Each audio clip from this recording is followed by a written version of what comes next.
अस्सलाम वालेकुम, this is Sumbul Naaz. Welcome to my YouTube channel. जैसे कि पहले हम इंटेलेक्चुअल डिसेबिलिटी के बारे में बात कर रहे थे। इंटेलेक्चुअल डिसेबिलिटी के बारे में जो प्रीवियस वीडियोस थी उसमें हमने इसके काजेज़, उसके सिम्टम, इसकी डेफिनेशन, टाइप्स के बारे में डिस्कशन की। अब हम इंटेलेक्चुअल डिसेबिलिटी के ट्रीटमेंट की तरफ आते हैं। जब भी हम इंटेलेक्चुअल डिसेबिलिटी की बात करें तो डिसेबिलिटी का मतलब ही ये है कि एक इंडिविजुअल है जो कि एबल नहीं है टू डू समथिंग। अब इंटेलेक्चुअली डिसेबल होने का मतलब ये है कि उसकी जो भी इंटेलेक्चुअल फंक्शनिंग है, उसकी जो इंटेलेक्चुअल कैपेसिटी है वो इतनी अच्छी नहीं है कि वो प्रॉपरली काम कर सके। इस तरह से होता है कि ये जो बच्चे हैं उनकी पर्सनल, सोशल, ऑक्यूपेशनल लाइफ, हर तरह का जो डोमेन है वो अफेक्ट हुआ होता है। अब कुछ सर्विसेज और कुछ सपोर्ट हेल्प कर सकती हैं इंडिविजुअल को कि वो अपनी लाइफ को कुछ हद तक अच्छे से गुजार सके। लेकिन हम ये कहते हैं कि जो इंटेलेक्चुअल डिसेबिलिटी के पेशेंट हैं उनको प्रॉपरली क्योर नहीं किया जा सकता। ये एक ऐसी कंडीशन है जिसका प्रॉपर ट्रीटमेंट कोई भी मौजूद नहीं है। ऑक्यूपेशनल सपोर्ट से हम काफ़ी इंटेलेक्चुअल डिसेबिलिटी के पेशेंट को, इवन कि न्यूरो डेवलपमेंटल डिसऑर्डर से किसी भी तरह का कोई भी पेशेंट है, ठीक है, न्यूरो डेवलपमेंटल में जिस तरह कम्युनिकेशन प्रॉब्लम का है, लैंग्वेज प्रॉब्लम का है, तो हम उनको ऑक्यूपेशनल सपोर्ट सिखा सकते हैं। स्पेसिफिकली इंटेलेक्चुअल डिसेबिलिटी के लिए या इंटेलेक्चुअली डिसेबल पेशेंट जो हैं उनके लिए ऑक्यूपेशनल सपोर्ट बहुत इफेक्टिव है, बिकॉज इसमें हम उनको मीनिंगफुल और पर्पसफुल एक्टिविटीज़ सिखा रहे हैं, उनकी सेल्फ केयर पे काम करें, क्योंकि उनका सेल्फ डोमेन जो है, सेल्फ केयर बिल्कुल ख़राब है, उनका प्रैक्टिकल सोशल डोमेन सब कुछ ख़राब है।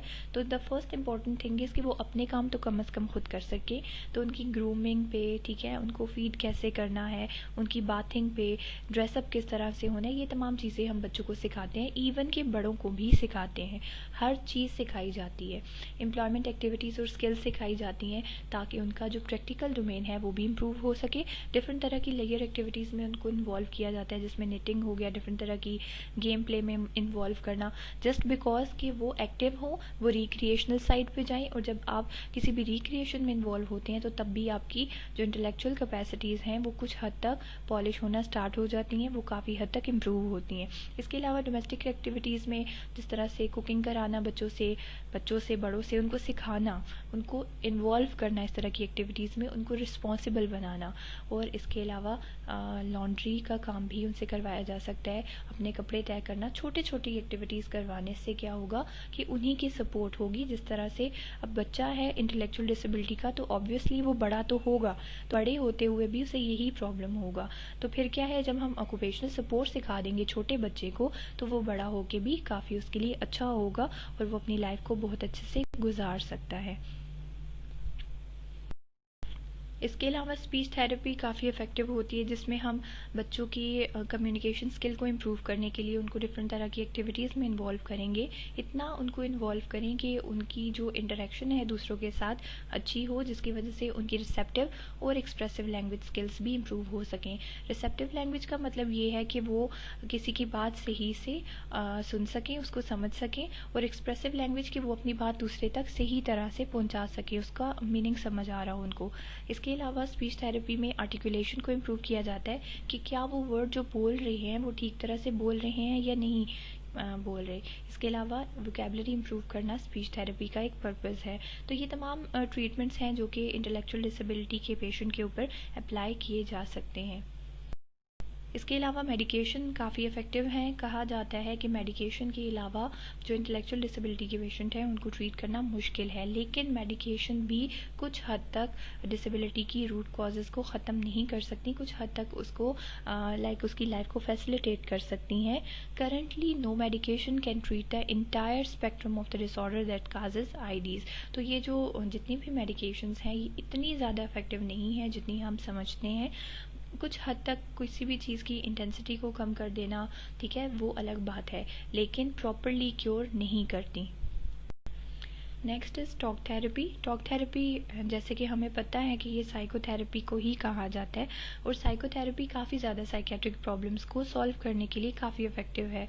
लेकिन जो साइकोथेरेपी है वो कभी भी डिसेबिलिटीज़ को ट्रीट तो नहीं कर सकती, उनको क्योर तो नहीं कर सकती। लेकिन जिस तरह से हमने बात की कि डिसेबिलिटी की वजह से उसकी सेल्फ केयर वो खुद की नहीं कर पा रहा, प्रैक्टिकल डोमेन में प्रॉब्लम है, सोशल डोमेन में प्रॉब्लम है, वर्क लाइफ अफेक्टिव है, स्टडीज़ यानी स्कूल एकेडमिक लाइफ उसकी इफ़ेक्टिव है, तो ये तमाम चीज़ें हम कुछ हद तक इम्प्रूव कर सकते हैं। तो हाँ, बातें करने से कुछ तो असर हो सकता है। अब सिर्फ बातें ही नहीं करनी होती, इसका प्रॉपर एक तरीका है। ये नहीं कि टॉक थेरेपी लिख दिया तो it's mean that we just have to talk, लेकिन नहीं, किस तरह से हमने बात करनी है अपने क्लाइंट से, this is very much important. और कभी कभी इस तरह से होता है कि ग्रुप्स की फॉर्म में टॉक थेरेपी की जाती है, लेकिन कभी कभी वो इतनी इफेक्टिव नहीं होती, और आप इंडिविजुअल टू इंडिविजुअल यानी एक एक इंडिविजुअल की भी थेरेपी कर सकते हैं। सिंगल क्लाइंट को लेके भी उसकी थेरेपी कर सकते हैं, वो ज़्यादा इफेक्टिव होती है, क्योंकि कुछ इस तरह के पेशेंट होते हैं कि वो ग्रुप सेटिंग में अच्छे से नहीं सीखते। लेकिन कोशिश ये की जाए कि जो टॉक थेरेपी हो या जो भी थेरेपीज़ हैं वो ग्रुप में कराई जाएं, क्योंकि वो ज़्यादा इफेक्टिव होती है। लेकिन ये पर्सन टू पर्सन भी वेरी कर सकता है। कुछ लोगों के लिए इंडिविजुअल थेरेपी सेशंस इफेक्टिव होते हैं, और कुछ लोगों के लिए ग्रुप के थेरेपी सेशन ज़्यादा इफेक्टिव होते हैं। The next thing is genetic manipulation. Last जो चीज़ रह जाती है वो है जेनेटिक मैनिपुलेशन। जब हमारे पास मेडिकेशन भी इतना अच्छे से काम नहीं कर रही, तो जेनेटिक मैनिपुलेशन को कहा जाता है कि ये कुछ हद तक कॉजेज़ पे काम करती है इंटेलेक्चुअल डिसेबिलिटी के। बिकॉज हमने कहा कि डिसेबिलिटी है तो जेनेटिक जो मेकअप है, ठीक है, जो डीएनए है उसके अंदर हर चीज़ मेंशन है, ठीक है। डिफरेंट तरह के जीन्स होते हैं कि हर एक जीन डिफरेंट ट्रेड्स के लिए रिस्पॉन्सिबल है। तो क्या हम इस पे काम करके तो इंटेलेक्चुअल डिसेबिलिटी को ट्रीट कर सकते हैं? कहीं पे कई रिसर्चेस के अकॉर्डिंग कहा जाता है द आंसर इज़ येस, लेकिन कुछ जगहों पे ये कहा जाता है कि it is very complicated process और इसको करना बहुत ही ज़्यादा मुश्किल है। तो हम ये नहीं कह सकते कि जेनेटिक मैनिपुलेशन इतनी आसान है, लेकिन कुछ हद तक, क्योंकि जीन्स जब आपके जो है वो ये कह सकते हैं कि उसकी जो डिफेक्टिव जीन है वो अगर आप निकाल दें तो कुछ हद तक चीज़ें इम्प्रूव हो जाती हैं, लेकिन प्रॉपरली फिर भी क्योर नहीं होती।